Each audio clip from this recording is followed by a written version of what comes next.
21મા જ્ઞાનયજ્ઞમાં રંગમંચના કલાકારો હિતેનભાઈ, ડૉક્ટર નલિનીબેન, માનનીય લીલાબેન, સોમૈયા પરિવારના બધી બહેનો અને શ્રોતાગણોનું હાર્દિક સ્વાગત. માનનીય લીલાબેનને નમ્ર વિનંતી કે હિતેનભાઈ જ્યારે આ નાટ્યાત્મક પ્રસ્તુતિ વિશેની વાત કરે ત્યારે એ કલાકારોનું સન્માન પુષ્પગુચ્છથી કરે. તો હવે હિતેનભાઈ આનંદપરા. હલો. શૈશવના સ્ટેશન પર લોક રામાયણ અને આ ત્રીજો કાર્યક્રમ સોમૈયા સાથે ટ્રસ્ટ સાથે થઈ રહ્યો છે એનો આનંદ છે. આજનો જે કાર્યક્રમ વિશિષ્ટ એટલા માટે છે કે નારી સંવેદનની એકોક્તિઓ અહીંયા ભજવાશે. સામાન્ય રીતના આ પ્રકારના કાર્યક્રમો કરવાની ઘણી ઈચ્છા નાટકના કલાકારો હોય છે, પણ એવો કોઈ મંચ નથી મળતો. થોડીક સેન્સિબલ વાતો હોય છે, જેમાં થોડીક ગહનતા હોય, જેમાં થોડોક વિચાર વિમર્શ હોય, એવી એકોક્તિઓ રજૂ થવાની છે. પૌરાણિક નારીથી લઈને આજથી નારી સુધી. વિશેષ પરિચય ડૉક્ટર નલિની માડગાંવકર આપશે. હું માત્ર સન્માન માટે પહેલાં આમંત્રણ આપું છું રૂપાબેન દિવેટિયાને. આપણે એમનું સ્વાગત કરીએ. બહુ જ જાણીતા અભિનેત્રી રૂપાબેન દિવેટિયા, અને આ અત્યારે જે માથાભારે મંજુલા સિરિયલ આવી રહી છે ETV ગુજરાતી ઉપર, એમાં એમનો લીડ રોલ છે. ભવાઈ શૈલીના પણ બહુ જ પ્રખર જાણકાર છે, અને ખાસ તો મિત્ર ભાવે આ પ્રકારના કાર્યક્રમોમાં આવે છે રૂપાબેન. Thank you Rupaben.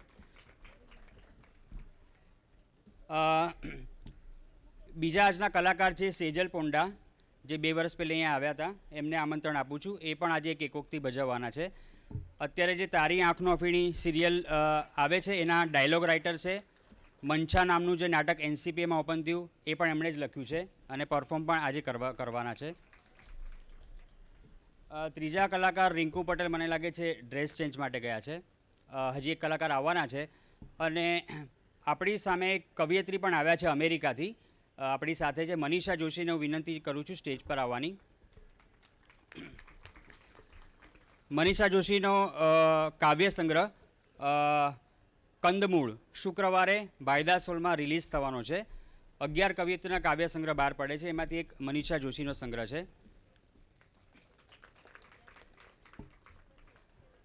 અને આપણા આજના સંચાલક પ્રસિદ્ધ કવિયત્રી અને ટાગોર ઉપર જેમણે બહુ જ સરસ કામ કર્યું છે. મુંબઈ સમાચારમાં એમની કોલમ બહુ પ્રસિદ્ધ છે કાવ્યના આસ્વાદની. અનુવાદો એમણે બંગાળી ભાષાના ગુજરાતીમાં બહુ સુંદર કર્યા છે. એવા ડૉક્ટર નલિની માડગાંવકરનું સ્વાગત કરવા માટે હું વિનંતી કરું છું.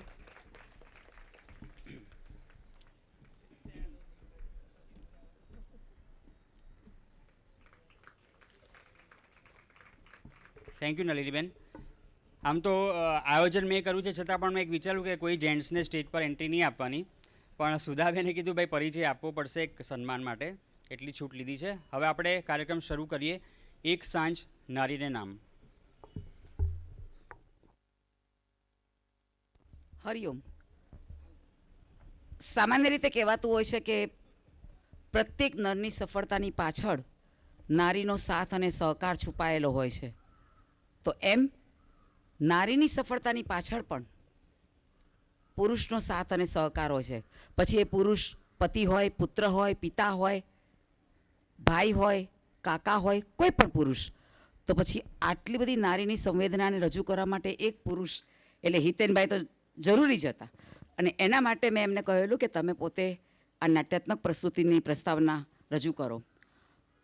હું લીલાબેનને વિનંતી કરીશ કે હિતેનભાઈ આનંદપરાનું સન્માન કરે.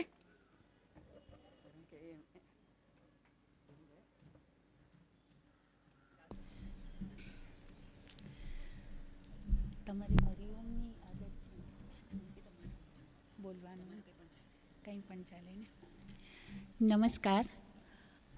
ઉપસ્થિત સૌ મુરબ્બીગણ અને મારા મિત્રો તથા સાહિત્ય રસિકોનું હું હાર્દિક સ્વાગત કરી રહી છું. સૌ પ્રથમ મારા વંદન છે શ્રી, હું એમને દિવંગત કહેવાની નથી, કારણ કે એ હંમેશા આપણી સાથે અક્ષર રૂપે હાજર જ છે. એવા બાપા કરમસિંહભાઈ સોમૈયા, એમને મારા પ્રથમ વંદન છે. ડૉક્ટર શાંતિભાઈ સોમૈયા, એમને હું વંદન કરું છું.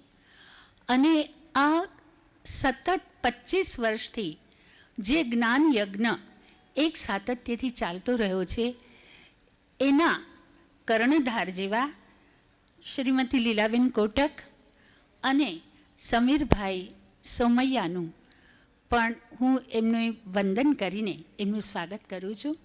સાથે સાથે આ સમગ્ર કેમ્પસનું બહુ જ સુંદરતાથી સંચાલન કરનાર આર્ટ્સ કોલેજના પ્રિન્સિપલ ડૉક્ટર સુધાબેન વ્યાસનું પણ હું હાર્દિક સ્વાગત કરું છું. સુધાબેન, તમારી માટેની લોકપ્રિયતા કેટલી જબરી છે કે તમારું નામ આવતા જ બધાએ તાળીઓ પાડી. વાહ ભાઈ વાહ.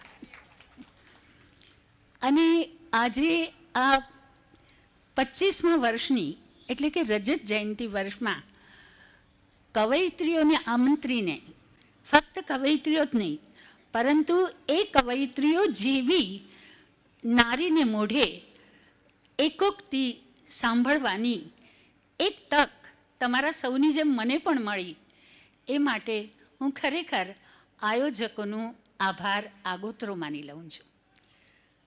આજે જો અતિશયોક્તિ કર્યા વગર કહું તો સોમૈયા કોલેજના આ પટાંગણના એકે એક વૃક્ષના એકે એક પાંદડા નાચી રહ્યા છે. ઠંડીથી નહીં પણ એ આનંદથી નાચી રહ્યા છે. કારણ કે સતત આ સેવા યજ્ઞમાં એ પણ મૂક સાક્ષી બની ગયા છે. બીજી એક વાત મને કહેવાનું મન થાય કે વટવૃક્ષને જેવી રીતે તમે અંકુરિત થતા જુઓ અને પછી એની વડવાઈઓ પાછી નીચે જાય, પાછું એક નવું વૃક્ષ પેદા થાય, એવી રીતે આ વિદ્યા વિહાર, જ્યાં આગળ વિદ્યા પોતે વિહાર કરી રહી છે એવું આ ક્ષેત્ર છે. અને એટલા માટે હું અહીંયા આગળ આ વિદ્યા વિહારને હંમેશા પ્રયાગ ભૂમિ કહું છું. કારણ કે અહીંયા વાણિજ્ય, વિદ્યા અને સાથે સાથે વિજ્ઞાન, કલા ક્ષેત્રે આગળ વધનારા દરેક વ્યક્તિ અહીં આવે છે અને પોતાના જ્ઞાનની પરબ બેસાડે છે કે જે પરબમાંથી અનેક વિદ્યાર્થીઓ પોતે સંતોષ પામીને આગળ જઈ રહ્યા છે.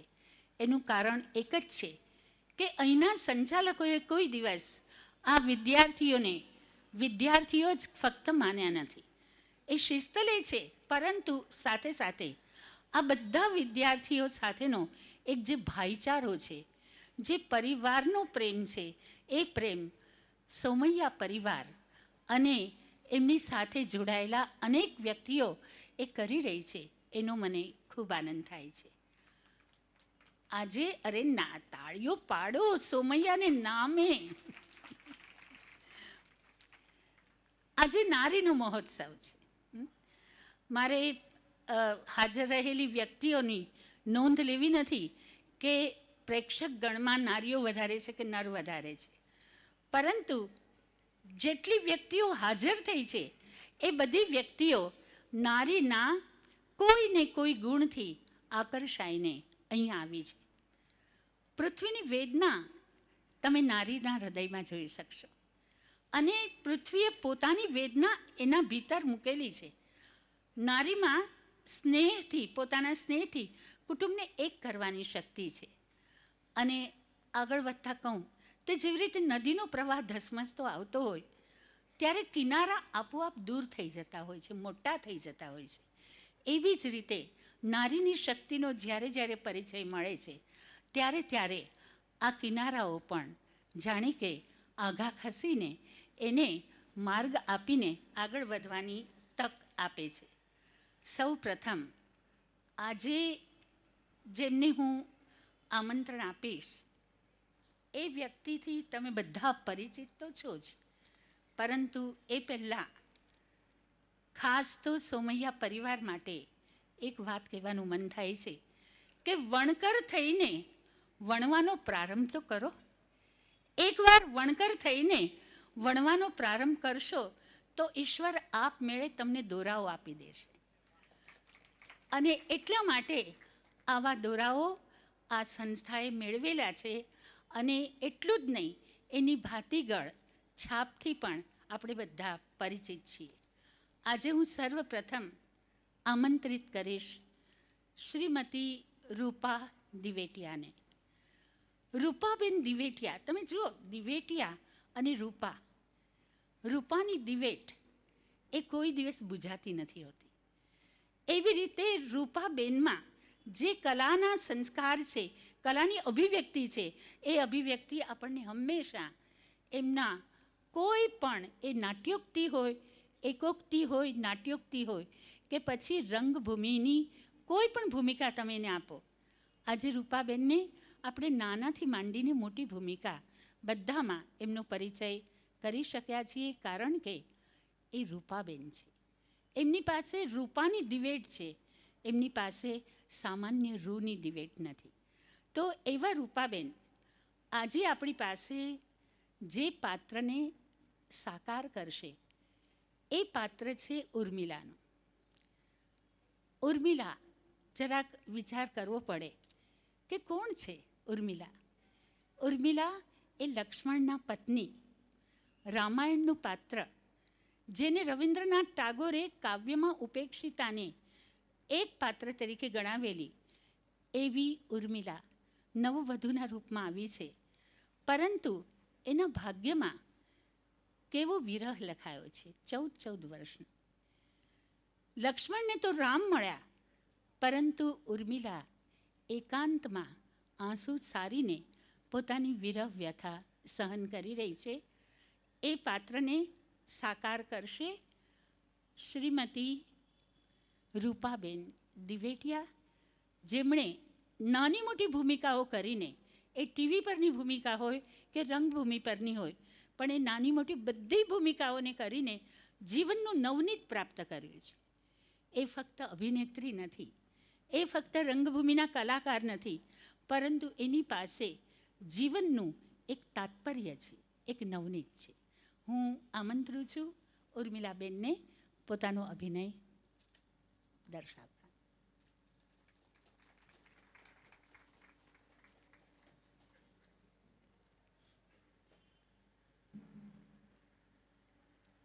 આ તે કેવળ સત્ય કે સ્વપ્ન અનર્ગળ?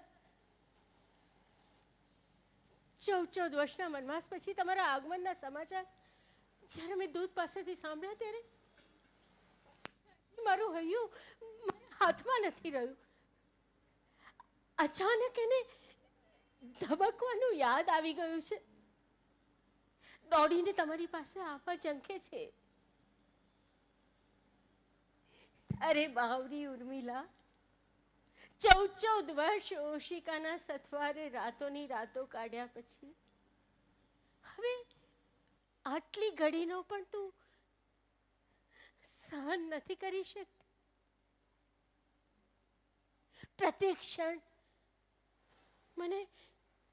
મને હર્ષ અને ભય પમાડી રહ્યો છે. તમને સમજાશે કે હર્ષ તો ઠીક છે, પણ ભય શાનો?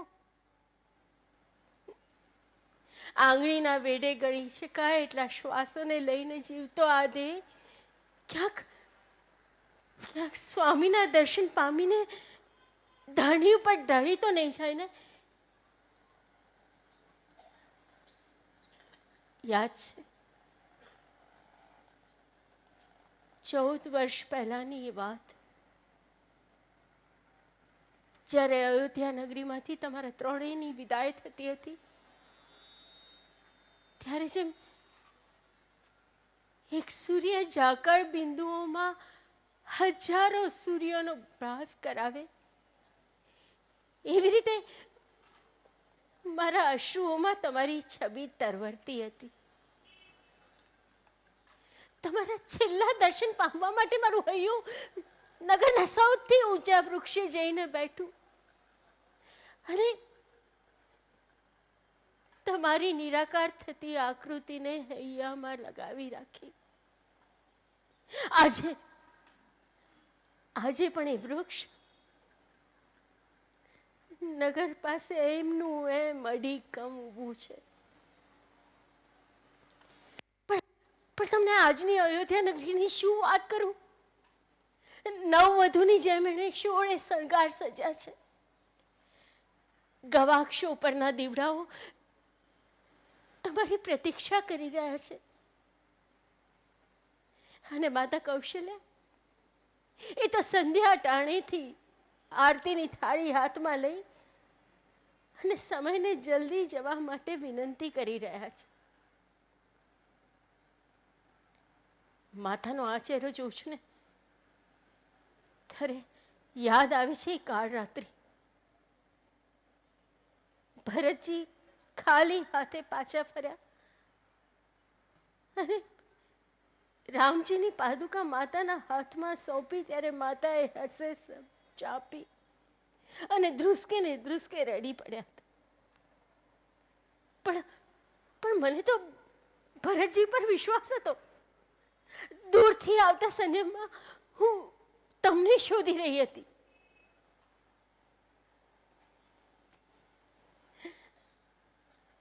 સ્વામી, યાદ આવે છે જનકપુરીની એ રાત. આવું છું એક પળમાં કહી અને તમે પ્રહાર સુધી પાછા ના આવ્યા. મેં પણ મારો ગુસ્સો ઢાળીને ત્યાંને ત્યાં જ ઊભી રહી અને આપ આવ્યા. મારો હાથ પકડ્યો અને પછી લજ્જા આવે છે. બસ સ્વામી, તમારી આ રીત તો મને સૌથી પ્રિય છે. અળઘા રહેવું અને ઉવારી પણ જવું. પણ નહીં, આ એક પળ વિપળ કે પ્રહરની વાત નથી. 14 વર્ષોની વાત છે. 14 વર્ષોમાં તો એક કુપળ પણ વૃક્ષ બનીને ફળ ફૂલ આપવા માંડે. એક સિંહ બહાર પણ નર કેસરીનું રૂપ ધારણ કરી અને વને વન ગર્જના કરે. એક નાનકડું ઝરણું નદી બની જાય અને એક નાનકડી છોકરી સ્વસુર ગૃહે જઈને ગૃહિણી બની જાય. અને આ તમારી ઉર્મિલા, યૌવનના ઉંમરે ઉભેલી ઉર્મિલા એક પ્રૌઢા બની જાય. પણ એની તપસ્વીઓને ક્યાંથી ખબર હોય?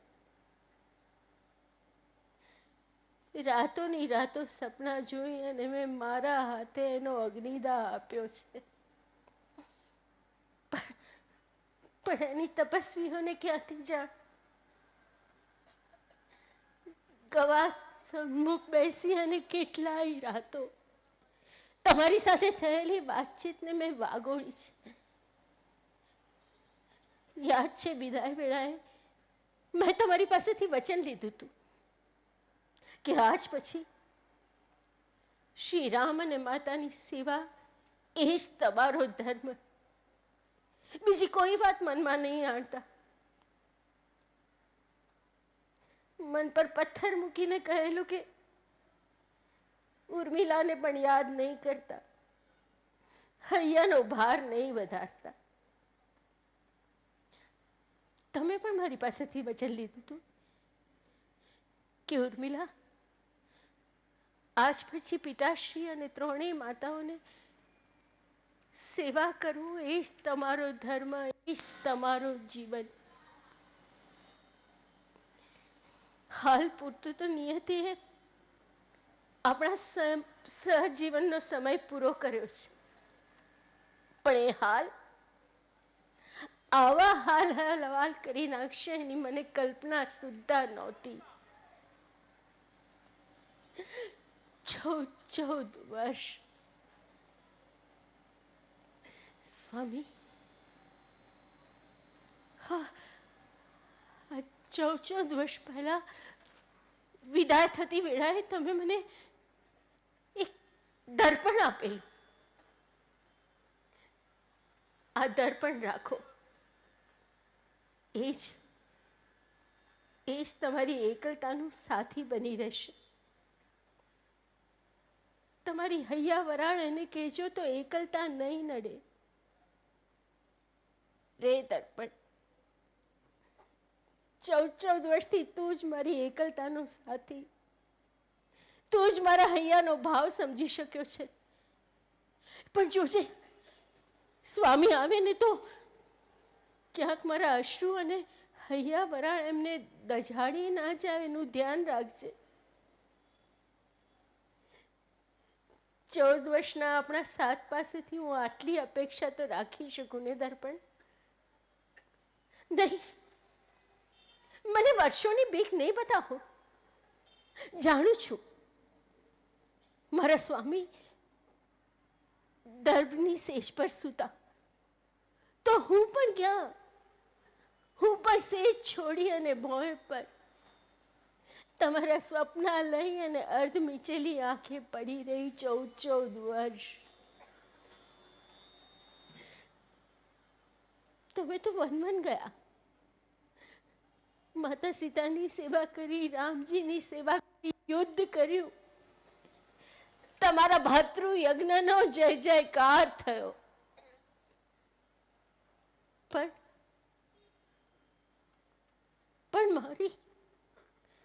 મારી આ પ્રતીક્ષાનું શું? મારા આ પ્રતીક્ષા યજ્ઞને શું નામ આપી શકશો?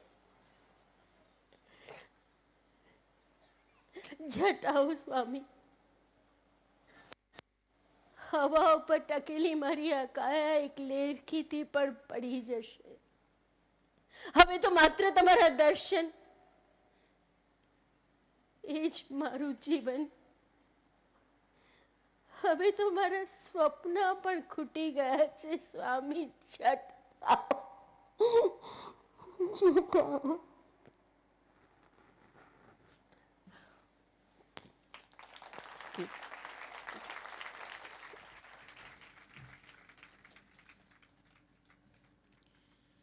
રૂપાબેને અવાજના માધ્યમથી જ આપણી આંખમાંથી આંસુ ટપકાવ્યા છે. તમે વિચાર કરી શકો, એક ઉત્તમ કક્ષાની અભિનેત્રી કઈ રીતે પોતાનું સ્થાન અટલ રાખે છે, કઈ રીતે પોતાના સ્થાનને જાળવે છે. હું જોઈ શકું છું કે પ્રેક્ષક ગૃહમાંથી અનેક ભાઈઓની આંખો પણ ભીની થઈ છે ઉર્મિલાના આ વિલાપથી. ઉર્મિલાની વેદના એટલે શું? એ નરી કોઈ છરીથી આંગળી કપાઈ જાય એવી વેદના નથી. પણ ઉર્મિલાની વેદના માટે જો આપણે કહેવું હોય તો એક જ રીતે કહી શકીએ કે શારડીથી જ્યારે શારડી વિંધી નાખે છે ત્યારે બહારનું છિદ્ર તો એટલું જ દેખાય છે, પરંતુ ભીતરથી એનું બધું કોરાઈ ગયેલું હોય છે. તો એક કોરાયેલી જિંદગી કેવી હોઈ શકે એનું ઉત્તમ ઉદાહરણ એટલે ઉર્મિલા અને રૂપાબેનના અવાજે એ વાતની આપણને પ્રતીતિ કરાવી. હું તો એમની નિકટ હતી એટલે હું જોઈ શકી કે એક એક સંવાદ બોલતા, એક એક વાત કહેતા, એક એક ઉક્તિ કહેતા. સંવાદ તો નહોતા, ઉક્તિ હતી, પણ એ ઉક્તિ વખતે એમની આંખો ભીની થતી હતી. અને આપણે ત્યાં બહુ ઓછા કલાકારો એવા છે કે જે આંખમાંથી આંસુ ટપકાવવા માટે ગ્લિસરીનનો ઉપયોગ ન કરતા હોય. કુદરતી રીતે જ એની આંખો વરસતી હોય, કારણ કે એ પાત્ર સાથે એ એકરૂપ થઈ જતા હોય છે. તો એક પાત્રના પરકાયા પ્રવેશ જેવી વાત આ પાત્રો સાથેની છે. એ પરકાયા પ્રવેશની વાત એક સૂક્ષ્મ રીતે એક કલાકાર કઈ કક્ષાએ જઈને આપે છે એનું ઉત્તમ ઉદાહરણ આપણે રૂપાબેનની આ એકોક્તિમાં જોઈ શક્યા છીએ. એમણે બહુ સરસ વાત કરી કે દર્પણ, એની પાસે બીજું કંઈ નહોતું, એને દર્પણ આપીને જાય છે. તો એ દર્પણ છે એ એની વીતેલી પળો કેટલી બધી વેદનામય હતી એનું એકમાત્ર સાક્ષી એટલે આ દર્પણ છે. હવે આવા પાત્રને આપણે ક્યારેય ભૂલી નથી શકવાના, કારણ કે રામાયણ એ ફક્ત આપણું મહાકાવ્ય જ નથી, પરંતુ રામાયણની અંદર પુત્ર પુત્ર વચ્ચે, ભાઈ ભાઈ વચ્ચે, પતિ પત્ની વચ્ચે કેવો આદર્શ સંબંધ હોવો જોઈએ એની એકમાત્ર આદર્શની રૂપરેખા, ગુણગાથા તમને રામાયણમાં જોવા મળે છે. બીજી એકોક્તિ માટે હું આમંત્રીશ કુમારી સેજલ પોંદાને. હમણાં જે 5-10 મિનિટ મળી સેજલ સાથે વાત કરવા માટે, ત્યારે એમણે એક મને સરસ વાત કહી કે હું સ્ક્રિપ્ટ પણ લખું છું, હું સંવાદો પણ લખું છું, અને સેજલબેને એકાંકીઓ લખ્યા છે. મંછા, જે અત્યારે NCPAમાં જેનો એક પ્રયોગ થઈ ચૂક્યો છે, એ એકાંકીના એ નાટકના સંવાદો એમણે લખેલા છે, અને આંખનો અફીણી સિરિયલમાં સંવાદો પણ એ લખી રહ્યા છે. અને સૌથી વધુ તમને આનંદ થશે જાણીને કે અત્યારે જે દામિની ભજવાવાનું છે એ એકોક્તિ એમણે જાતે લખી છે.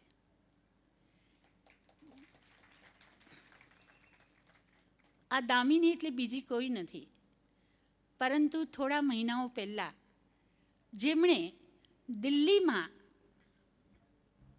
અનેક યાતના સહન કરી અત્યાચારનો ભોગ બન્યા, અને એ અત્યાચાર માટે પુરુષ જાતિ હંમેશને માટે પોતાનું મસ્તક નીચું રાખવું પડશે એને, એવી રીતના અત્યાચારો એણે સહન કર્યા, અને છેવટે એણે પોતાનું બલિદાન આપ્યું. આ નારી વિશેની, આ નારી યાતનાની એક બીજી બાજુ તમને હવે સેજલ બતાવશે.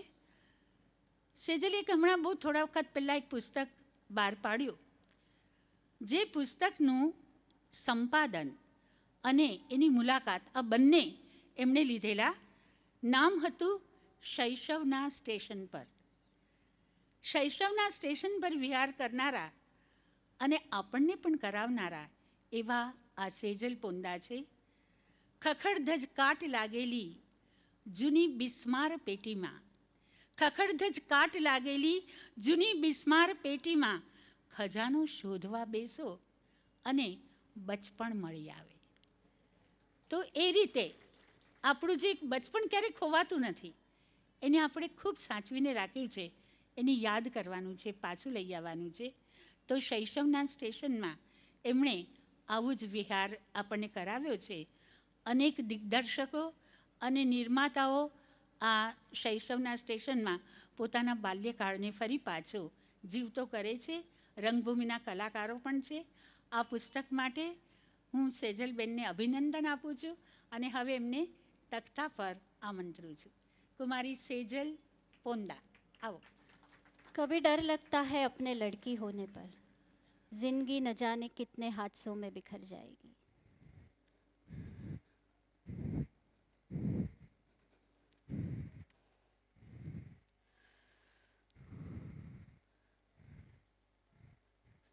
કોણ કોણ છો? અડો નહીં મને, કહું છું અડો નહીં મને. કોણ છો? જાઓ અહીંયાથી, જાઓ. જોયું, એક પુરુષ હતો, અડ્યો મને. હવે હવે શું કરું? કોને કહું? કોને કહું? હા, મારી ઢીંગલીને કહું છું. બાર્બી, બાર્બી, તું મારી બેસ્ટ ફ્રેન્ડ છે ને? મેં છે ને તારાથી એક વાત છુપાવી છે. તું કોઈને કહેશે નહીં ને? પણ તું આ બધું સમજશે. પણ તને નહીં કહું તો કોને કહીશ?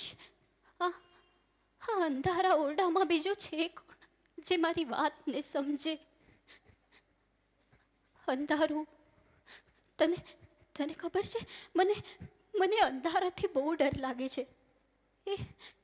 એ અંધારા ઓરડામાં કોઈ મને લઈ આવ્યું, મને પકડી લીધી, મને મને જકડી. મેં મેં હાથ જોડ્યા, આનાકાની કરી, પણ એણે મારી વાત માની નહીં. રેસી નાખી મને એણે. વિખાઈ ગયું. ભારવી એ અંધારા ઓરડામાં હું આ બધું શું કહું છું તું સમજે છે ને? કોઈ તને અડે તો તારે એનો સામનો કરવાનો મેં તને શીખવાડ્યું છે ને. એટલે તું કહેવા શું માંગે છે? મેં સામનો નહીં કર્યો હોય? મેં સામનો કર્યો તો બારબી, મેં બહુ સામનો કર્યો તો, પણ હું હારી ગઈ બારબી. હું હારી ગઈ. ડૉક્ટર મારે જીવવું છે. ડૉક્ટર પ્લીઝ મને બચાવી લો. જેટલો ખર્ચો થશે ને મારા મમ્મી પપ્પા આપશે, કરશે સગવડ એ લોકો. ડૉક્ટર પ્લીઝ મને બચાવી લો ડૉક્ટર. જો હું નહીં બચું ને તો પેલો નરાધમ છૂટી જશે, એ આબાદ બચી જશે ને એને કોઈ સજા નહીં થાય. ડૉક્ટર પ્લીઝ મને બચાવી લો. અને મારા સપનાઓનું શું? મારે પેઇન્ટર બનવું છે. મારી લાગણીઓને ચિત્રમાં ઉતારવી છે. મારે ખૂબ બધું ફરવું છે. આખી દુનિયાને મારા ચિત્રમાં કેદ કરવી છે. મારે પ્રેમ કરવો છે, લગ્ન કરવા છે, રીસાવવું છે, મનાવવું છે. ડૉક્ટર, અને બધા એવું કહે છે ને કે ભગવાન છે ને સારા લોકોને ઉપર બોલાવી લે છે. પણ ડૉક્ટર, હું સાચું કહું છું, હું એટલી સારી નથી. ડૉક્ટર, હું એટલી સારી નથી. હું એવી જ છું જેવી બાળપણમાં હતી, ખૂબ જિદ્દી. તમને ખબર છે, મેં બાળપણમાં પાપડ ચોર્યા છે, કોઈના સાયકલની હવા કાઢી છે, કોઈને માર્યું છે. ડૉક્ટર, હું એટલી સારી નથી. પ્લીઝ મને બચાવી લો ડૉક્ટર. પ્લીઝ મને બચાવી લો.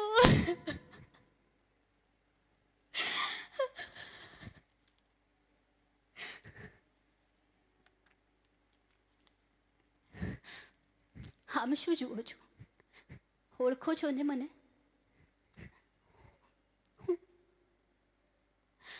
ઓળખો છો ને? આજકાલ હું બહુ ચર્ચામાં છું. ઘરે પહોંચી ગઈ છું. મારા માટે દુઆઓ થઈ રહી છે. પણ એની અસર થશે ખરી? અત્યારે તો મારી હાલત એવી છે કે હું બચું તો એ શું ને ના બચું તો એ શું.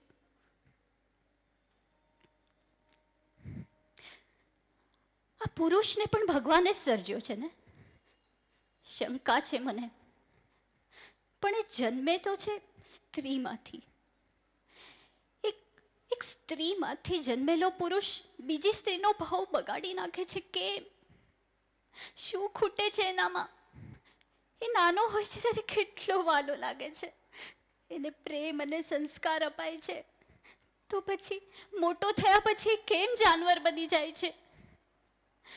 ભણાવતી વખતે એને કેમ શીખવાડવામાં નથી આવતું કે સ્ત્રી તો પરમાત્માએ મોકલેલી સર્જનહાર છે?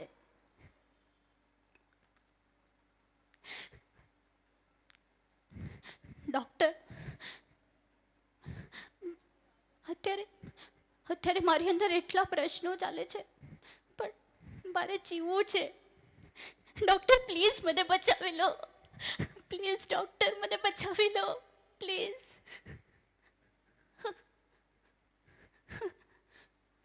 થોડા દિવસમાં બધું જ વિસરાઈ જશે. મારી વેદના માત્ર મારી રહેશે. આ પીડા, આ દર્દ હંમેશ માટે મારા આત્માની સાથે ફર્યા કરશે. ઘણીવાર મને ઈશ્વરને પૂછવાનું મન થાય છે, એણે મને સ્ત્રી કેમ બનાવી? હું તો સાચે જ એક પુરુષના હાથનું રમકડું બની ગઈ. દરેકની અંદર એક ભગવાન હોય છે એવું મને કહેવામાં આવ્યું હતું નાની હતી ને ત્યારે. તો પછી એ ભગવાન ક્યાં ગયો એ પુરુષના આત્મામાંથી? આજે મારું અસ્થિ વિસર્જન છે. મને રેસી નાખ્યા પછી બચ્યું છે શું મારી અંદર? કંઈ જ નહીં. આ મારા જીવનની સત્ય ઘટના છે. હું બળાત્કારનો ભોગ બનેલી દામિની. બધા મૃત્યુની ઘડી લખાવીને જ આવે છે, પણ હું તો વારંવાર મરી છું. વારંવાર. મારો શારીરિક બળાત્કાર થયો છે, પણ એ પહેલા કેટલી વાર મારો માનસિક બળાત્કાર કરવામાં આવેલો. કેટલાય પુરુષોની મેલી નજર, એની મેલી વાતો મારા સુધી પહોંચી હતી. એમની મેલી વાતોથી મારી માનસિક સ્થિતિ શું હશે એનું વિચારે પુરુષને કેમ નહીં આવ્યો હોય. જો મારું શરીર બળી રહ્યું છે ત્યાં, જો, અને મારો આત્મા અહીંયા. હું દામિની શું આમ જ ભટકતી રહીશ? શું આમ જ ભટકતી રહીશ?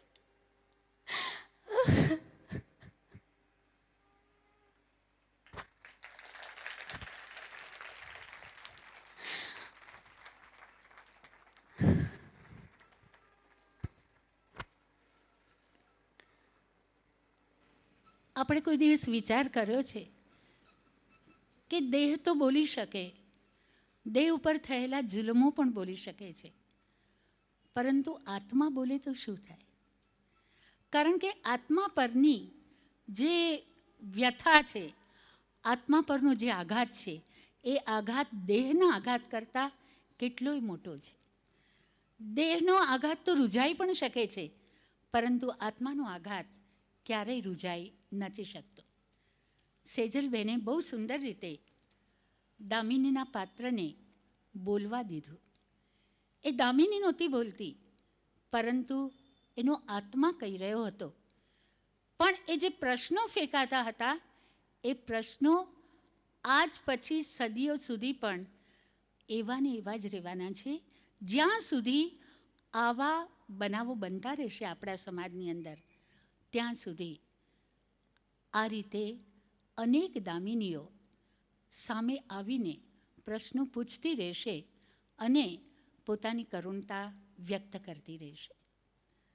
મારે સેજલબેન માટે એટલું જ કહેવું છે કે વૃક્ષ અંકુરિત થાય ને નાનકડું હોય, ત્યાં જ આપણને ખબર પડી જાય કે આ વૃક્ષ કેટલું લીલું રહેવાનું છે, કેટલું મોટું થવાનું છે. અને ખરેખર આજે સેજલબેને એની ભીતર રહેલી ક્ષમતાનો આપણને પૂરેપૂરો પરિચય આપ્યો છે. અને આની સાથે મારી વાત સાથે તમે બધા સહમત થશો કે એક પ્રશ્નો એ ફેંકાયેલા છે.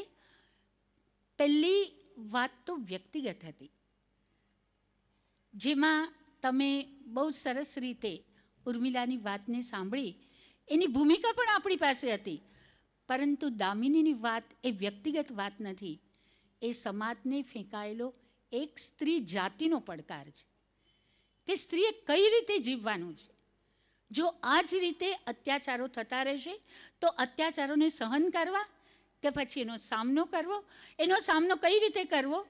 વાણીથી કે પછી એની પાસે શારીરિક બળ તો છે જ નહીં.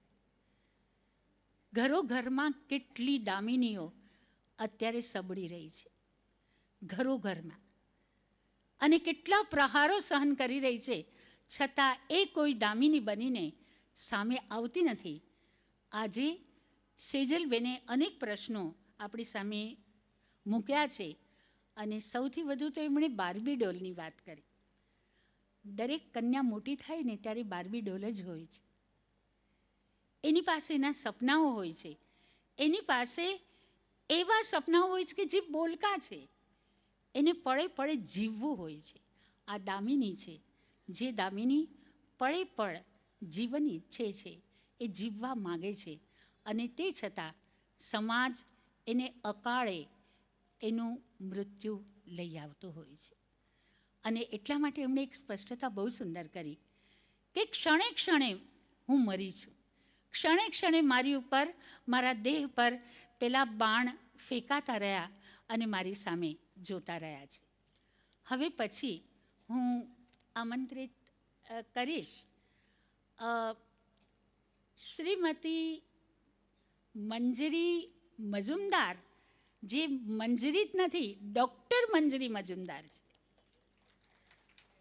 અને મંજરીબેન માટે હું એટલું જ કહીશ કે એ પોતે તો એનેસ્થેશિયા આપીને બેભાન કરે છે, પણ એ દર્દીઓને બેભાન કરે છે. પણ એનાથી વધારે મંજરીબેને આપણને બધાને બેભાન કરી દીધા છે, પોતાના અભિનયથી, પોતાની કળાથી.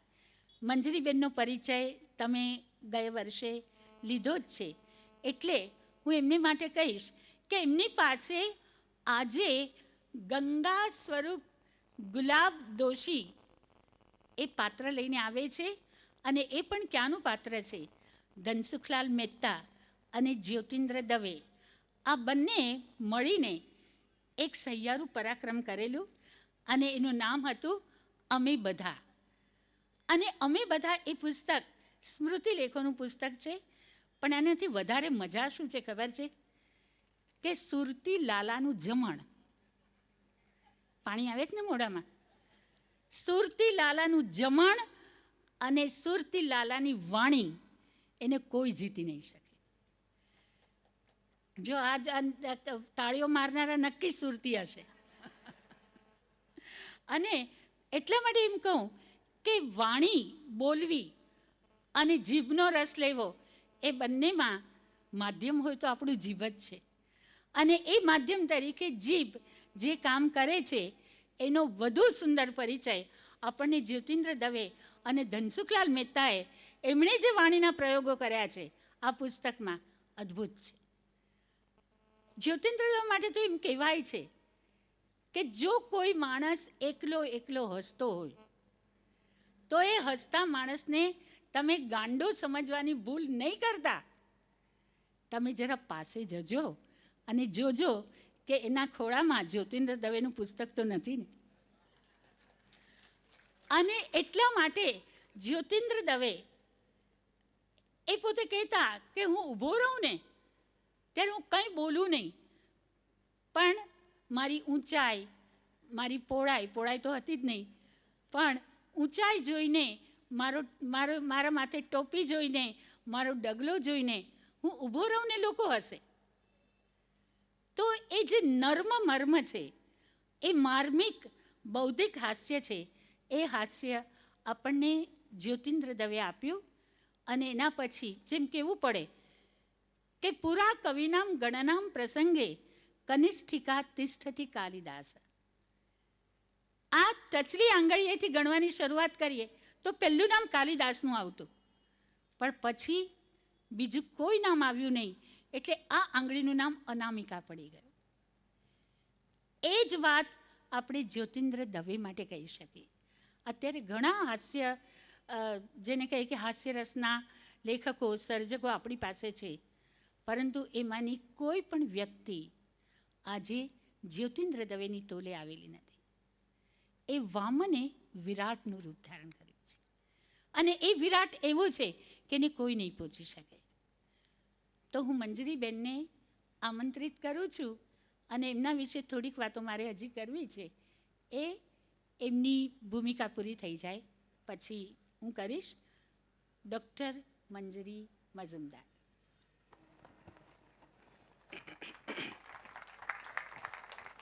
નમસ્તે નલિનબેન, તમારો ખૂબ ખૂબ આભાર. આટલા સુંદર શબ્દો વડે તમે મારી ઓળખાણ આપી. અમે બધાનો વિપિન જ્યારે 6 મહિનાનો થયો ત્યારે પોતાનો મોસાળ છોડીને માતાની સાથે તે પિતાને ઘેર આવ્યો. ત્યાં એમની પડોશમાં ગુલાબ ડોસી રહેતા હતા. તેઓ બાલ્યવયમાં જ વિધવા થયા હોવાથી તેમને કોઈ સંતાન હતું નહીં.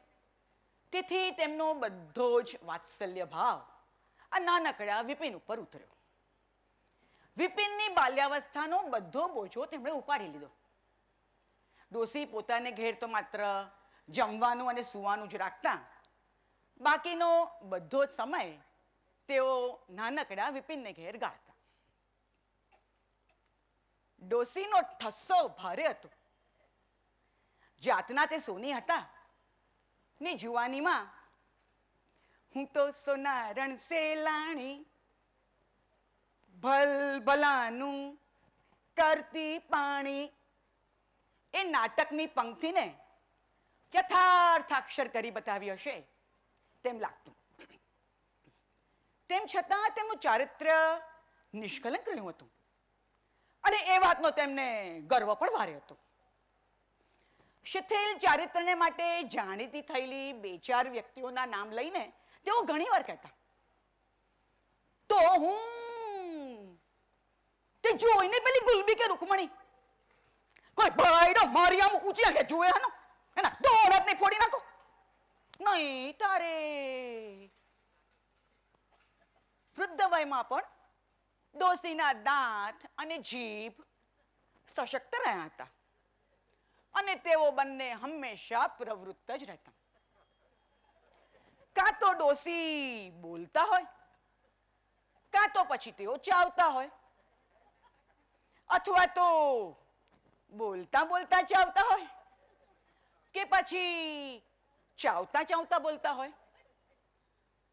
સોપારીના તેઓ કાર હતા અને હંમેશા 2-4 સોપારી અને સુડી પોતાની પાસે જ રાખતા અને વારે વારે સોપારીના કકડા કરી મુખમાં નાખ્યા કરતા. બધા જ તેમની આ ટેવથી ખૂબ અકળાતા. સોપારીનું અને પોતાની તબિયતનું તેઓ સત્યાનાશ વાળતા હતા તેનો કોઈને કાંઈ વાંધો નહોતો, પણ આખો વખત crude cut cut cut cut cut cut cut એવો સોપારીનું ચૂર્ણ કરતા તેમના મુખયંત્રમાંથી ચાલુ અવાજ નીકળ્યા કરતો તે સાંભળીને સૌ હેરાન પરેશાન થઈ ગયા હતા. પણ બધાના તીવ્ર વિરોધ છતાં ડોશીએ મૃત્યુ પર્યંત સોપારીનો ત્યાગ કર્યો નહોતો. સોપારી ખાવાથી તબિયત બગડે છે એમ કહેનારને જુઠ્ઠા પાડવા માટે જ એમણે જન્મ લીધો હોય તેવું લાગતું. એમણે સોપારી ખાવાથી સોપારી સિવાય બીજા કોઈને નુકસાન થયું હોય તો જાણ્યામાં નથી. સોપારી ખાઈ ખાઈને ડોશીના દાંત, જીભ અને તબિયત મજબૂત બનતા અને વધારે સોપારી ભાંગવાની, માણવાની અને પચાવવાની શક્તિ કેળવતા. આજે તો ગુલાબ ડોશીને વૈકુંઠવાસી થયે 5-1 વર્ષ વીતી ગયા છે, પણ તે વેળા સૌને એમ લાગતું કે આ જગતમાં જો કોઈ અમર થવા સર્જાયું હોય તો તે ગુલાબ ડોશી જ છે. સાધારણ મનુષ્ય તો જરાવારમાં મરી જાય તેવા અનેક પ્રસંગો ડોશીના જીવનમાં આવી ગયા હતા, પણ ડોશીનો વાસ સુદ્ધા વાંકો થયો નહોતો. સૌ માનતા કે ડોશીનો સોપારી ચાવવાનો અવાજ સાંભળીને મોત સુદ્ધા બીએ છે. 5-1 વર્ષની વયે ડોશી પરણીને સાસરે ગયા ત્યારે સુરતમાં પ્લેગ બહુ ઉત્સાહપૂર્વક ચાલતો હતો. ડોશી પણ પ્લેગની ઝપટમાં આવ્યા, પણ ભાત ખાવા જતા ક્યારેક કાંકરી ચવાઈ જાય છે તેમ પ્લેગ ભોગ લેવા ગયો ડોશીનો, પણ વગર દરદે મૃત્યુ પામ્યો એમનો પતિ. ત્યાર પછી ડોશી જ્યારે 12 વર્ષના થયા ત્યારે ફરી યમદેવે ભૂલ કરી. ડોશીને કોલેરા થયો. સૌએ ડોશીની આશા જ મૂકી દીધી. અરે સાહેબ, ડોશીને નીચે સુદ્ધા ઉતારવામાં આવ્યા. ડોશીને નીચે ઉતારનાર પુરુષ આજે તો મારે સ્મશાને જવું પડશે એમ ઘેર પત્નીને કહેવા ગયો અને ત્યાં એનું હૃદય એકાએક અચાનક બંધ પડી ગયું અને એ મૃત્યુ પામ્યો. અને આ બાજુ ડોશી, અહીં મને કોણે ઉવાડી? હજી હું કાંઈ મરવા જેવડી થઈ નથી. હજી તો મારે ઘણા વરો કાઢવાના બાકી છે. નહીં તારે કહેતા બેઠા થઈ ગયા. આ પછી 5-1 વર્ષે ફરી ઘાતનો પ્રસંગ આવ્યો. દારૂણ યુદ્ધ કરતા ગોદાઓની હડફટમાં ડોશી આવી ગયા અને લોહી લુહાણ થઈને બેભાન થઈને ધરણી ઉપર ઢળી પડ્યા. એ તો રસ્તે જતા આવતા લોકોને ડોશીની દયા આવી એટલે તેમણે ડોશીને હોસ્પિટલ ભેગા કર્યા. હોસ્પિટલમાં ડોશી 2 દિવસ બેભાન રહ્યા. 3જે દિવસે હોસ્પિટલનો ડાક્ટર મરી ગયો ને ડોશી ડોસી ચાલતા ઘેર આવ્યા. ગંગારામ ગોરના વહુ ધનકોર ગોરાણી સાથે ગુલાબ ડોસી રોજ મળસ્કે તાપી નદીમાં સ્નાન કરવા જતા. ગંગારામ ગોર કિનારે સાથરી ઉપર બેસતા.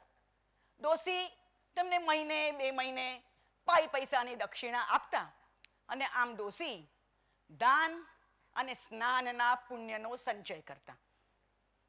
એક દિવસ તાપી નદીના પાણીમાં ધનકોર ગોરાણી અને ગુલાબ ડોસી બંને તણાવા લાગ્યા. કિનારે ગંગારામ ગોર એકલા હતા. વળી તેઓ વયમાં વૃદ્ધ થયા હતા. તેથી બંનેને બચાવવાની તેમનામાં તાકાત નહોતી. હવે ઘરડે ઘડ પણ ઘરભંગ થાય તે બહુ સારું નહીં એમ માની ડોસી તણાય તો 6 તણાતી, પણ ધનકોર ગોરાણીને તો બચાવવી જ એવું વિચારી ગંગારામ ગોર પડ્યા પાણીમાં અને ખેંચીને ધનકોર ગોરાણીને કિનારે લઈ આવ્યા અને ગુલાબ ડોસીને તણાવવા દીધી. ગંગારામ ગોરે બહાર કિનારે આવીને જોયું તો જેને તેઓ ધનકોર ગોરાણી માનીને કિનારે ખેંચી લાવ્યા હતા તે ગુલાબ ડોસી નીકળ્યા અને જેને ગુલાબ ડોસી માનીને તેમણે તણાવવા દીધા હતા તે ધનકોર ગોરાણી હતા. આ પછી ઘણીવાર ગંગારામ ગોર સ્પષ્ટ વક્તા બનીને ડોસીને કહેતા, અલી ડોસલી તું નકામી બચી. અરે મેં તો તને મારી વહુ સમજીને બહાર ખેંચી કાઢી હતી. ને ડોસી કહેતા, તો હું આવું કરે તને ઈશ્વર બદલો આપ્યા પાકી રે કે તને મહિને 15 દાડે પૈસાની દક્ષિણા આલું છું તે લેજે હવે ડામ, નહીં તારે.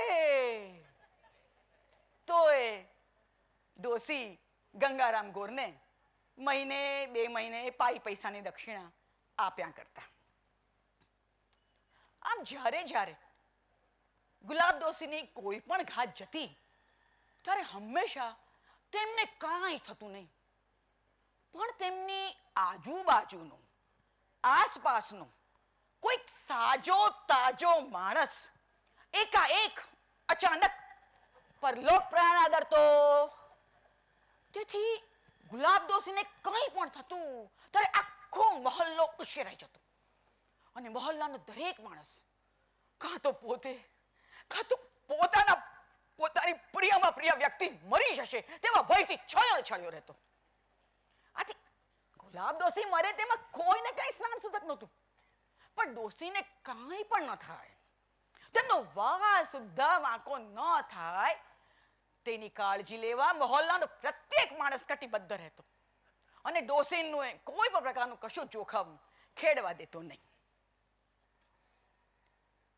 ડોસીના હાથમાંથી પૈસો જ છૂટતો નહીં.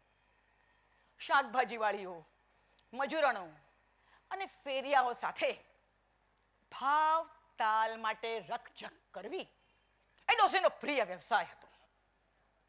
વાત તકરારથી શરૂ થઈને ગાળાગાળીમાં પરિણમતી. પછીથી કંટાળીને શાકભાજી વાળીઓ ડોસીને શાક બતાવવાની જ ના પાડતી અને શાક વેચવાનું નથી કહેતી ચાલતી પકડતી. ને ડોસી કહેતા, તો હું શાક વેચવાનું નથી તો હું આમથી બતાવવા લાવી છે, મફત પણ છે હું ઉત્તાર ટોપલો, હું હાક લાવીશ, હું જોઉં તો ખરી, નહીં તારે. ને શાકભાજી વાળી શાક ખલાસ થઈ ગયું કહેતી ચાલતી પકડતી. ડોસીના ગુણનો અમે લેવાય તેટલો લાભ લેતા.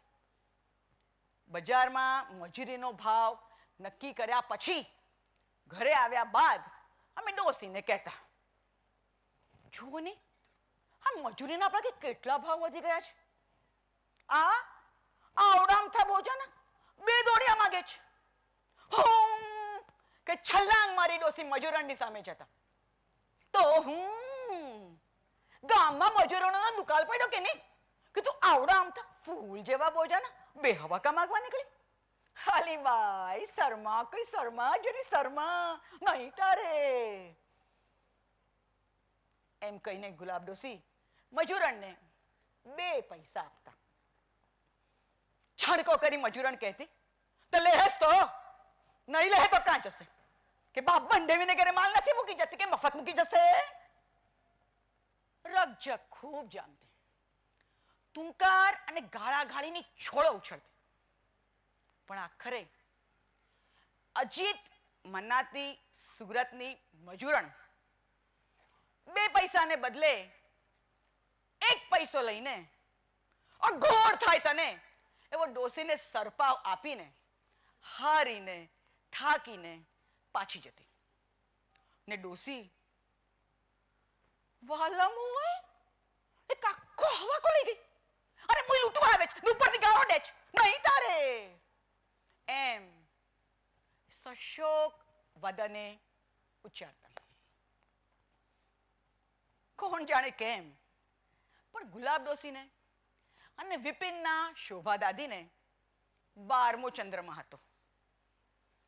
જેમ કંઈ પણ કર્યા વગર પ્રિયજન ભાલો લાગે છે, તેમ કંઈ પણ કર્યા વગર ગુલાબ ડોસી શોભા દાદીને ગુસ્સે કરી શકતા. ડોસીને જોતા જ દાદીનો પિત્તો ખસી જતો અને તેઓ ઘુરકતા. અલી ડોસલી, તારું અહીં શું દાટ્યું છે કે આખો દાડો અહીં અહીં પડી રહે છે? તારે ઘેર પડી રહે નહીં? ડોસી કહેતા, તે ઘેર એકલી એકલી હું શું કરું? 2 ઘડી જીવ છૂટો થાય તેમ જાણીને અહીં આવ્યા તો તેમાં તમારું હું લૂંટાઈ ગયું. દાદી કહેતા, તું એકલી થઈ ગઈ તેમાં અમે શું કરીએ? આખો દાડો કુડક કુડક કુડક કુડક કરતી, અહીં નહીં અહીં, છાતીની છાતી પર જરા કસતી નથી. આટલા જુવાન જોત પહાડ જેવા ફાટી પડે છે, તો કોણ જાણે ક્યાંથી તું કેમ જીવતી રહે છે? ડોસી કહેતા, લો હા, અમે જીવતા રહ્યા તો તમને શું ભારે પડ્યા? અને તમને ભારે પડતા હોય શું તો આ ચાલ્યા એમ કહીને ચાલ્યા જવાનો અભિનય કરીને ડોસી પાછા બેસી જતા. આવા અને કંઈક આવા પ્રકારના સંવાદો ગુલાબ ડોસી અને શોભા દાદી વચ્ચે ચાલ્યા જ કરતા. તો આવા હતા અમે બધાના આપણા બધાના જ્યોતિન્દ્ર દવે અને ધનસુખલાલ મહેતાના ગંગા સ્વરૂપ ગુલાબ ડોસી. Thank you. ગંગા સ્વરૂપ ગુલાબ ડોશી એ એવા છે કે જેનું નામ ગુલાબ છે પણ એના કાંટા કોઈને વાગતા નથી. વાગે છે તો ફક્ત એમની જીભને વાગે છે અને એ બોલે રાખે છે. મને જ્યોતિન્દ્રભાઈની એક વાત યાદ આવે છે કે હંમેશા કહેતા કે હાસ્યનો હિસાબ રોકડો હોય છે, એમાં ઉધારી ચાલે નહીં. હસવું આવે તો હસો, ના આવે તો ના હસો, પણ રોકડો હિસાબ જોઈએ. એટલે કે લિયોન્સે બહુ સરસ વાત કહી કે ગઈકાલ એક કેન્સલ થયેલો ચેક છે, આપણી પાસે કાલ છે જ નહીં. આવતીકાલે પ્રોમિસરી નોટ છે, બિકોઝ વી ડોન્ટ નો કે આપણી આવતીકાલ કેવી આવશે, પણ આજ એ રોકડ રકમ છે. માટે એને જ્યોતિન્દ્ર દવેની જેમ જ આપણે હસીને આનંદ કરીને વાપરવાની છે. હવે આના પછી હું આમંત્રિત કરીશ શ્રીમતી મનીષા જોશીને પોતાના કાવ્ય પઠન માટે, કારણ કે આમનું તો નામ મંજરી હતું અને એના પતિદેવનું નામ શું છે જાણો છો? સ્નેહલભાઈ. આ સ્નેહલભાઈની મંજરી છે, એટલું ધ્યાન રાખજો. આ કનૈયાલાલ મુનશીની મંજરી નથી. અને માટે સ્નેહલભાઈ એ પોતાના સંતૂરના 100 તારોના રણકારથી આ મંજરીને પોતાની પાસે પોતાના હૈયામાં રાખી રહ્યા છે. હવે હું આમંત્રિત કરું છું શ્રીમતી મનીષા જોશીને કાવ્ય પઠન માટે. દેશ અને પરદેશને મનીષા, તમે તો બધાને ગેલું લગાડ્યું છે, તમારા શબ્દોનું, તમારી કવિતાનું, અને તમારા 2 કાવ્ય સંગ્રહનું નામ ત્રીજો પરમ દિવસે પ્રગટ થવાનો છે, પણ એ ત્રણેયના નામ ક ઉપરથી છે. પહેલા સંગ્રહનું નામ કંદરા, બીજા સંગ્રહનું નામ કંસારા બજાર અને ત્રીજા સંગ્રહનું નામ કંદમૂળ.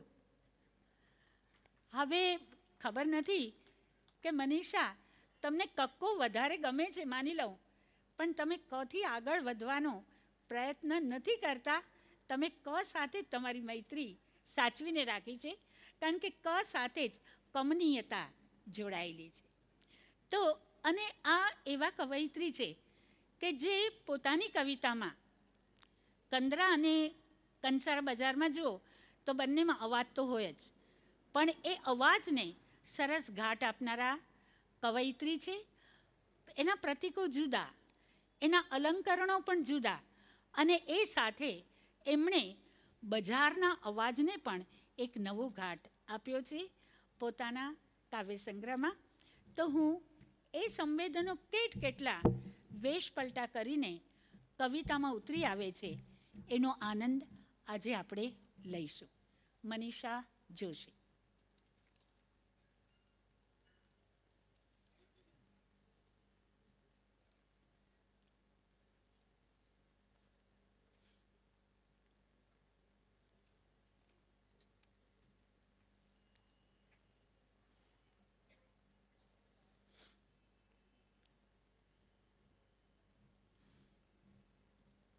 Thank you Naliniben. ઘણા વખતે તમને મળીને ખરેખર ખૂબ આનંદ થયો છે. હું મારા પ્રથમ કાવ્ય સંગ્રહ કંદરામાંથી એક કવિતા વાંચીશ. શીર્ષક છે પ્રદક્ષિણા. હું જ્યારે જ્યારે મંદિરમાં જઉં છું ત્યારે કોઈ અજ્ઞાત ભય મને ઘેરી વળે છે.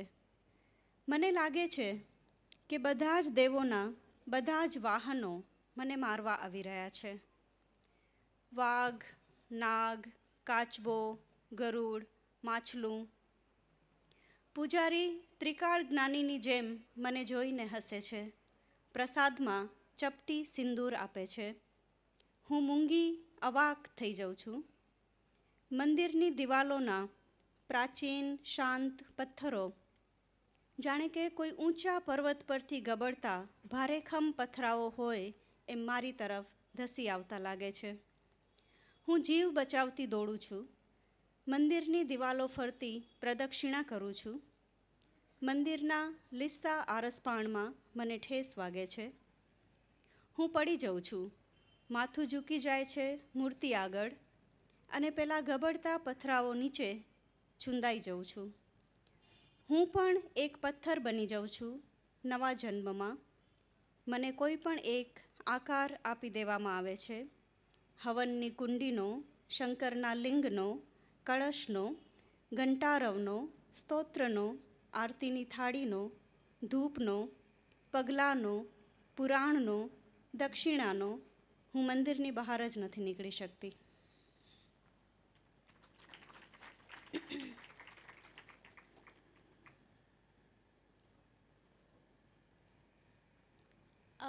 આ જ સંગ્રહમાંથી એક બીજી કવિતા છે જેનું શીર્ષક છે પ્રવાસી. એક રળિયામણું ગામ છે તું. હું પ્રવાસી બનીને આવું છું. તને આશ્ચર્ય થાય છે. ગામ લોકો માટે કંઈ ખાસ અજાણ્યા નહીં એવા તારા રસ્તાઓ હું શોધી કાઢું છું, અને તું મુગ્ધ થઈ જાય છે મારા સાહસથી. હું તારી સીમ પર આવું છું, અને તું તારું અત્યાર સુધી સાચવી રાખેલું રૂપ પ્રગટ કરે છે. પછી હું ગામઠી કપડાં પહેરી લઉં છું અને તારા પાદરે પાણી ભરવા જાઉં છું. તું કામોત્સુક બની જાય છે. મને બોલાવે છે રાત્રે તારી હવેલી પર. હું આવું છું તારા અંધકારની આડશે. તને લાગે છે કે હું તારી જ કોઈ શેરી છું. મને પણ લાગે છે કે તું જ મારું ગામ છે, પણ તોય હું ફરી આગળ વધું છું કોઈ બીજા ગામને છેતરવા. હું પ્રવાસી છું. હું દરેક ગામને લલચાવું છું મારા તરફ, વચન આપું છું અને પછી વિશ્વાસઘાત કરું છું.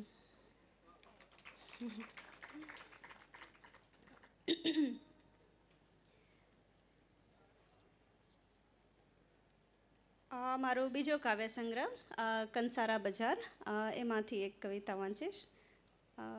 કવિતા જો કે લાંબી છે એટલે હું અડધે સુધી વાંચીને અટકી જઈશ.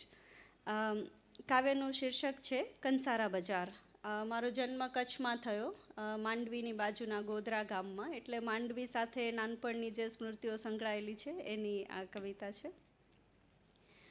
માંડવીની કંસારા બજારમાંથી પસાર થવાનું મને ગમે છે.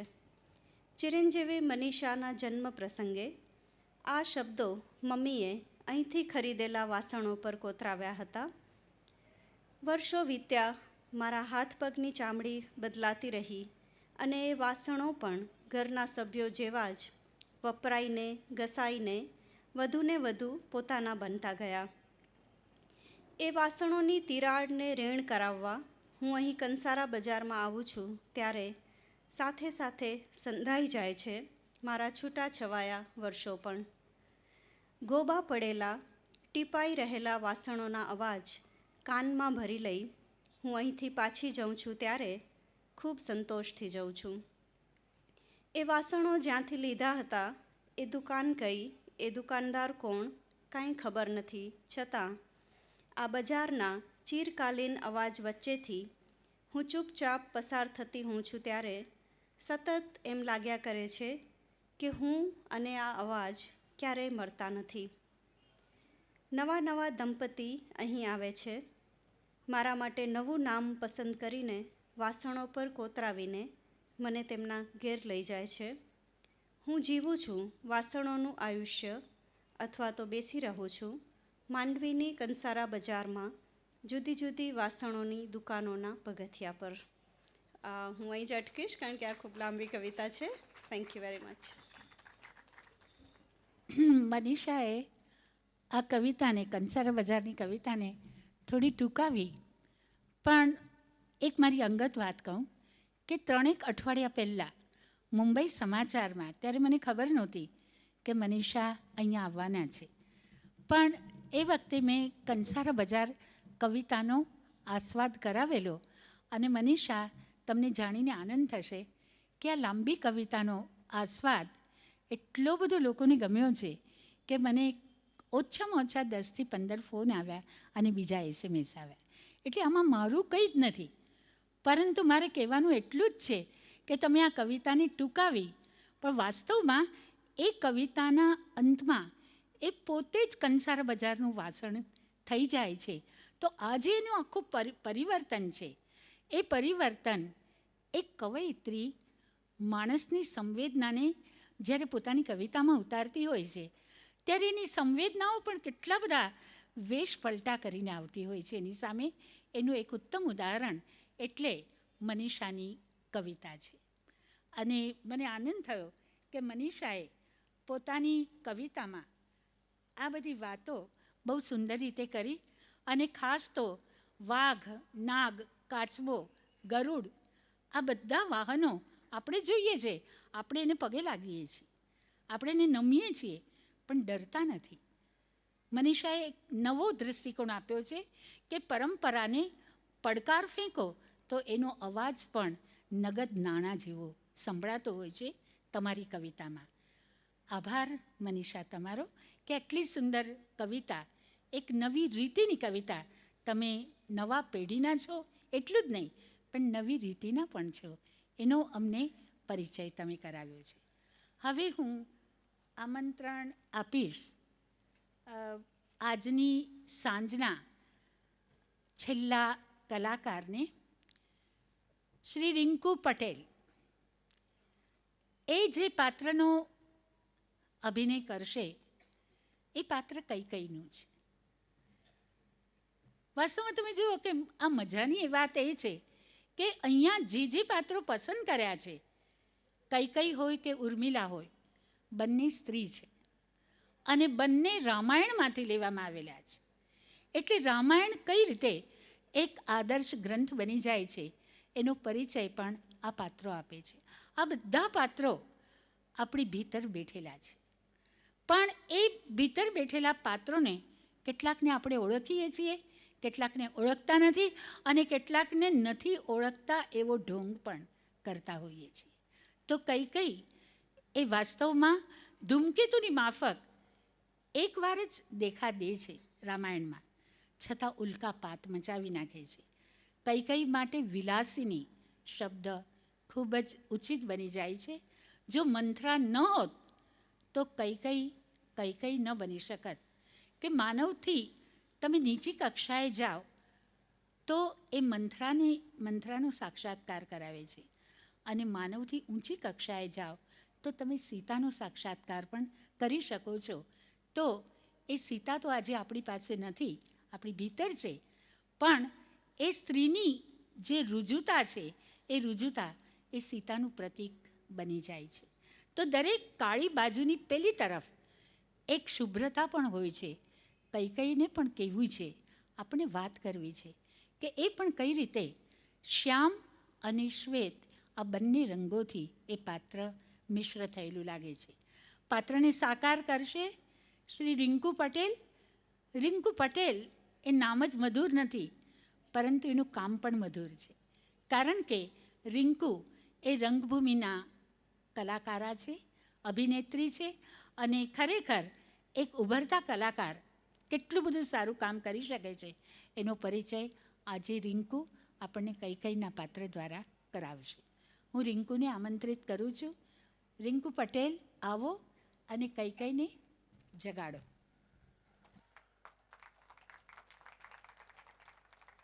હું કઈ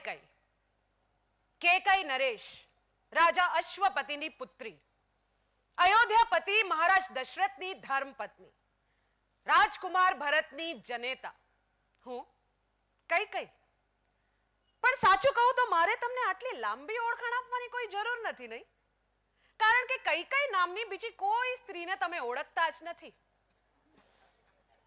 તમારા સગા સંબંધી સ્વજનોમાં કોઈનું નામ સુમિત્રા કે કૌશલ્યા તમે સાંભળ્યું હશે, પણ કોઈનું નામ કઈ હોય એ તમે આજ સુધી સાંભળ્યું નહીં હોય. એની પાછળ કારણ છે કે કઈ આ નામ સાંભળતા જ તમારા ચિત્તમાં એક એવી ડાકણનું સ્વરૂપ પેદા થાય છે જેણે પોતાના જ ઘરને ખેદાન મેદાન કરી નાખ્યું હતું, જેને કારણે રાજા દશરથનું મૃત્યુ થયું. રાજા બનવાને બદલે રામને અરણ્યવાસી બનવું પડ્યું હતું, જ્યાં સીતાનું અપહરણ થયું, અને એને પાછી લાવવા માટે જે યુદ્ધ યોજવામાં આવ્યું એમાં લાખો જીવોનો સંહાર થયો. આ બધી જ કરુણાંતિકા માટે કઈ અને માત્ર કઈ જવાબદાર છે એવું તમે માનો છો. જો કે તમે એવું માનો છો એમાં તમારો વાંક નથી. આજે હજારો વર્ષોથી ગ્રંથકારો અને કથાકારોએ તમને આ જ વાત કહી છે. મહર્ષિ વાલ્મીકીએ મારા વિશે સાચી અને સાવ સાચી વાત કહી હતી, પણ એ વાતને ઢાંકીને તુલસીદાસે તમને બીજી વાત કહી. મારે તુલસીદાસ સામે પણ કોઈ ફરિયાદ નથી, કારણ કે એવા તો ઘણા બધા ગ્રંથકારો અને કથાકારો થઈ ચૂક્યા છે જે લોકોએ મૂળ કથાનકમાં ઘણા બધા ફેરફારો કરીને એ કથાને આગળ વધારી છે. પણ આજે મને તમને સૌને જે વાત કરવી છે એ મહર્ષિ વાલ્મીકીએ જે કહી છે એ જ. રાજકુમાર ભરતને રાજગાદી અને રામને વનવાસ, આ વરદાન મેં રાજા દશરથ પાસેથી માંગ્યું હતું. હું એની ના નથી પાડતી, પણ મેં આ વચન શા માટે માંગ્યું હતું? તમે તો કહી દેશો કે મંત્રએ કાન ભંભેરણી કરી એટલે તમે આવું અવળું પગલું ભર્યું. પણ તમે એ શા માટે ભૂલી જાઓ છો કે મંત્રા તો એક શૂદ્ર દાસી માત્ર હતી અને હું એક ક્ષત્રિય કન્યા. કઈ નરેશ રાજા અશ્વપતિની પુત્રી અને અયોધ્યાપતિ મહારાજ દશરથની ધર્મપત્ની. આટલું જ નહીં, પણ પુત્ર રામ મને પુત્ર ભરત જેટલા જ પ્રિય હતા. હા, રાજા વાલ્મીકીએ કહ્યું હોવા છતાંય કદાચ તમે નથી જાણતા કે પૂર્વે દેવાસુર સંગ્રામમાં મહારાજ દશરથના સારથી તરીકે કામગીરી કરીને મેં એમના જીવનની રક્ષા કરી હતી. રાજા દશરથ વૃદ્ધજન હતા અને હું યુવાન, પણ એટલા માટે મને પ્રિય નહોતા એવું માનવાની ઉતાવળ નહીં કરતા. કારણ કે રણાંગણમાં પણ પોતાના પતિના જીવનની રક્ષા કરનાર કદાચ હું એકમાત્ર આર્ય નારી છું. અને મારા આ જ કૃત્યના ભેટ સ્વરૂપ રૂપે રાજા દશરથે મને 2 વરદાન આપ્યા હતા. રાજા દશરથે મારા પિતા અશ્વપતિ પાસેથી જ્યારે મારા હાથની માંગણી કરી હતી ત્યારે મહર્ષિ વાલ્મીકીએ કહ્યા હોવા છતાં કદાચ તમે નથી જાણતા કે એમના અંતઃપુરમાં મોટી બહેન કૌશલ્યા અને સુમિત્રા આ 2 રાણીઓ તો હતી જ, પણ એ ઉપરાંત રાજા દશરથ બીજી 350 સ્ત્રીઓને પરણ્યા હતા. હું મારા પિતાની લાડકી હતી, બહુ લાડકી હતી. અને એટલા જ માટે આટલી બધી રાણીઓ ઉપરાંત જો મારે જવાનું હોય તો મારું તો ઠીક, પણ મારા પુત્રનું ભવિષ્ય શું થાય એ ચિંતા કોઈ પણ પિતાને સતાવે એ સ્વાભાવિક છે. અને એટલા જ માટે જ્યારે રાજા દશરથે મારા હાથની માંગણી કરી ત્યારે મારા પિતા અશ્વપતિએ એમની સામે શરત મૂકી કે હું મારી પુત્રી કૈકેયીના વિવાહ તમારી સાથે તો જ થવા દઈશ જો તમે મને વચન આપો કે એના પેટે એનો પુત્ર જન્મેલો હશે એ જ અયોધ્યાનો ભાવિ રાજા બનશે. અને એ સમયે રાજા દશરથે એમને વચન આપ્યું કે ભલે મારા અંતઃપુરમાં ઘણી બધી રાણીઓ હોય પણ કૈકેયીના પેટે જન્મેલો એનો જ પુત્ર અયોધ્યાનો રાજા બનશે. એટલે ભરતનો સિંહાસન ઉપરનો અધિકાર તો એના જન્મ પૂર્વે જ પ્રસ્થાપિત થઈ ચૂક્યું હતું. તે છતાંય રામ પણ મને પુત્ર ભરત જેટલા જ પ્રિય હતા. હા, જો મહારાજ દશરથે ખુલ્લા દિલે વિશ્વાસપૂર્વક મારી પાસેથી મારા પિતાને આપેલા વચનમાંથી મુક્તિ માંગી હોત તો મેં એમને જરૂર આપી હોત. પણ ના, ભરતના અનુપસ્થિતિમાં ભરત જ્યારે મોસાળ ગયો હતો અને મને જાણ કર્યા વિના એમણે રામના રાજ્યાભિષેકનું આયોજન કર્યું.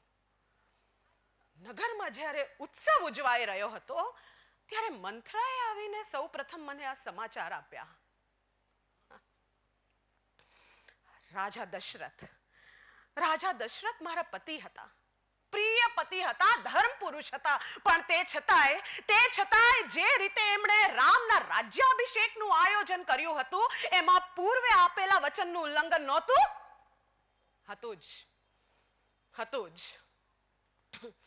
મારા પિતા હવે મૃત્યુ પામ્યા હતા અને એટલા જ માટે એમને આપેલું વચન પણ શું મૃત્યુ પામ્યું હતું? મંત્રાએ જ્યારે મને આવીને આ સમાચાર આપ્યા ત્યારે મારા મનમાં રોષ વ્યાપ્યો, ઉદ્વેગ જાગ્યો. પણ આ બધામાં પુત્ર રામ પ્રત્યે મારા મનમાં ક્યારેય કોઈ રોષ નહોતો. ના, હા, પણ મારા પતિ પ્રત્યે એમણે મારી કરેલી અવગણનાને કારણે એમના પ્રત્યે રોષ જરૂર વ્યાપ્યો હતો. પણ સૌથી વધુ મને ચિંતા થઈ રહી હતી મારા પુત્ર ભરતના ભવિષ્યની. હા, કારણ કે જો રાજા દશરથના પેટમાં પાપ ન હોત તો એમણે ભરતની અનુપસ્થિતિમાં અને મને જાણ કર્યા વિના રામના રાજ્યાભિષેકનું આયોજન શા માટે કર્યું હોત? હવે મારી પાસે એક જ વિકલ્પ હતો. મારા પિતા સદગત થઈ ચૂક્યા હતા અને એટલા જ માટે એમને આપેલું વચન હવે રાજા દશરથ ખૂબ જ સહેલાઈથી ભૂલી જવા માંગતા હતા. પણ એક ક્ષણે મને યાદ આવ્યું કે સ્વયં રાજાએ મને આપેલા 2 વરદાનનો ઉપયોગ હું શા માટે ન કરું? પિતાના મૃત્યુ પામ્યા પછી એમને આપેલું વચન પણ હવે અર્થહીન થઈ જાય છે એવો કોઈ ધર્મ ગુરુ ક્યાંકથી શોધી લાવે એના કરતા પહેલા સ્વયં રાજાએ મને આપેલા અને આજ સુધી વપરાયા વિના રહેલા 2 વરદાનનો ઉપયોગ હું શા માટે ન કરું? અને એટલા જ માટે રામ પ્રત્યે કશાય દ્વેષ ભાવ વિના અને મારા પતિ પ્રત્યે રોષ હોવા છતાંય મેં પૂર્ણ ધર્મ ભાવ સાથે મને આપેલા 2 વરદાનનો ઉપયોગ કર્યો. ભરતને રાજગાદી ને રામને વનવાસ. ભરતને રાજગાદી એ વાત તો તમે સમજી શકશો, પણ રામને વનવાસ શા માટે? મારા પિતા અશ્વપતિએ મને વેદ ઉપનિષદોનું શિક્ષણ પણ આપ્યું હતું. એના કારણે હું જાણતી હતી કે માણસના શરીરમાં વહેતું લોહી સદંતર 7 વર્ષે બદલાઈ જાય છે. એના અવયવોમાં પૂર્ણતઃ પરિવર્તન આવી જાય છે. રામનું રાજ્યાભિષેક ઉલટાવીને ભરતને રાજા બનાવ્યા બાદ જે કંઈ ઉચક મન કે ખટરાક થાય એ સંજોગો હું ટાળવા માંગતી હતી. અને એટલા જ માટે ભરતને સુરક્ષિત રાખવા માટે મેં રામને વનવાસ જવા માટે કહ્યું. કારણ કે રામ જો અયોધ્યાથી દૂર વસે, આગથી અધિઠ હોય તો મારો ભરત વધારે સુરક્ષિત હોય એવું મેં વિચાર્યું. અને માત્ર ભરતની સુરક્ષાને બેવડી કરવા માટે મેં 14 વર્ષ કયા, પણ એ સમયે રોષને ઉશ્કેરાટને કારણે કદાચ મેં આવું કંઈ પણ દીધું હોય, પણ બીજું કોઈ કારણ હોવા છતાંય આમાં માત્ર પુત્ર ભરતના સુરક્ષાની અને એના કલ્યાણની જ ભાવના ઉચ્ચ સ્થાને હતી એ નિશંક છે. અને આવું હોવા છતાંય કુલગુરુ વશિષ્ઠે, પુત્ર ભરતે, મોટી બેન કૌશલ્યા અને સ્વયં રાજા દશરથે મને પાપીણી, કુલનાશિની, પતિઘાતિની, દુષ્ટાચારિણી આવા શબ્દોથી મારો તિરસ્કાર કર્યો. મારી સાથે જે કંઈ થયું હતું એની પૂર્વ ઘટના કોઈએ મુદ્દલ લક્ષ્યમાં લીધી નહીં. આટલું જ નહીં, પણ સ્વયં પુત્ર ભરતે સુદ્ધા તિરસ્કારથી મોં ફેરવી લીધું.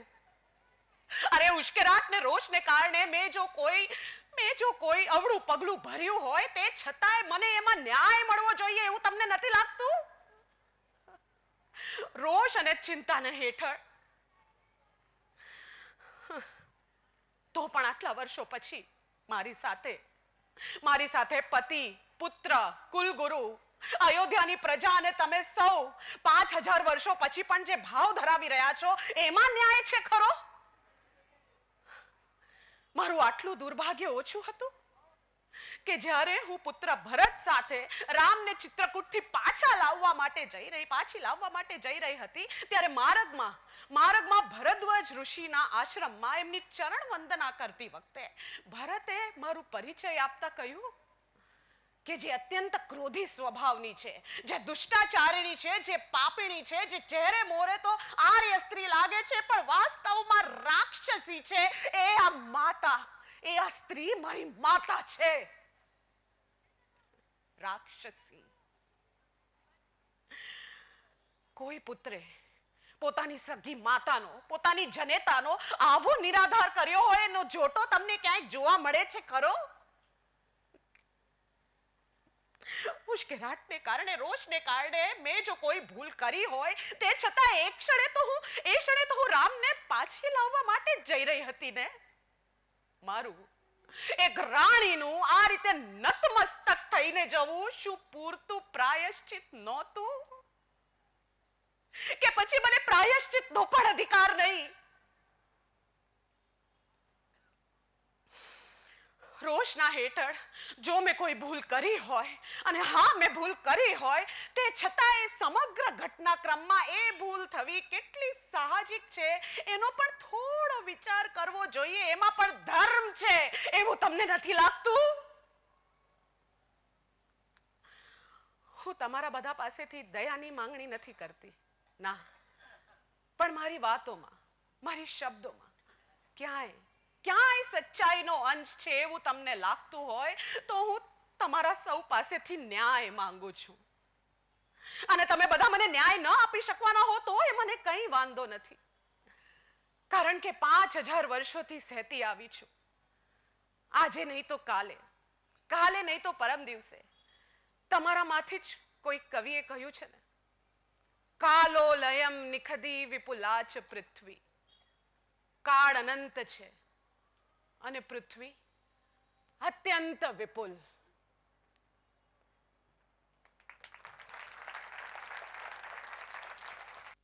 રિંકુબેન, એક મિનિટ. આપણે બધા રિંકુબેનને ફરી પાછા એકવાર જોરદાર તાળીઓથી વધાવીએ. તમારા માટે 2-3 વાત કરવી છે, એ તમારી હાજરીમાં જ મારે કરવી છે.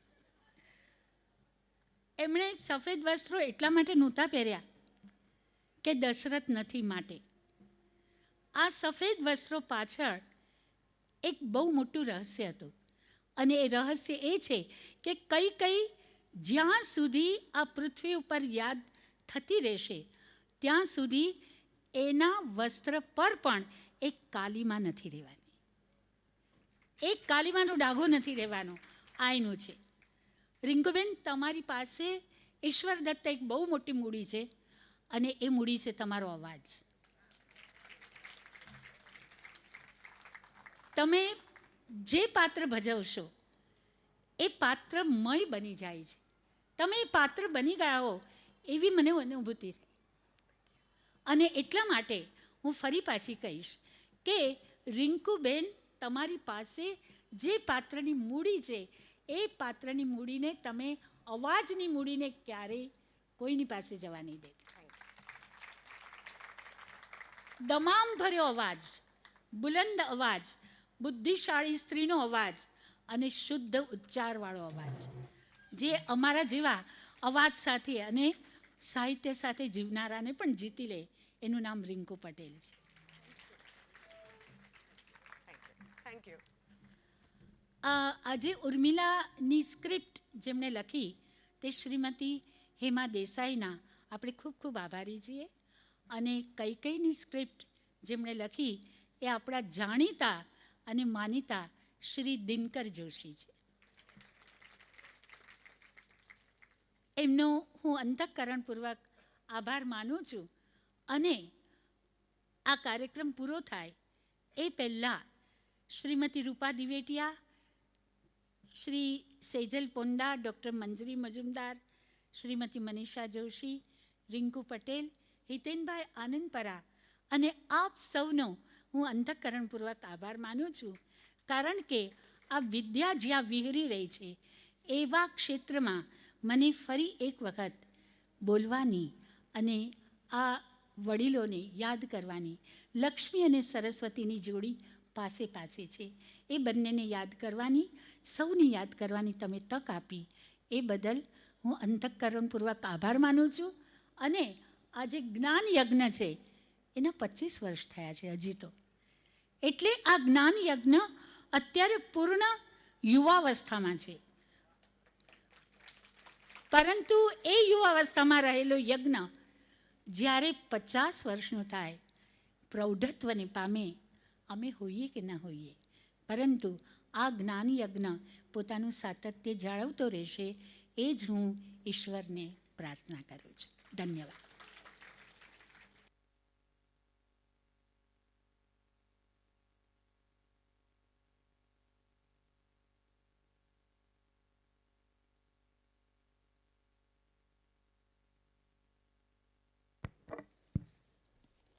હરિઓમ.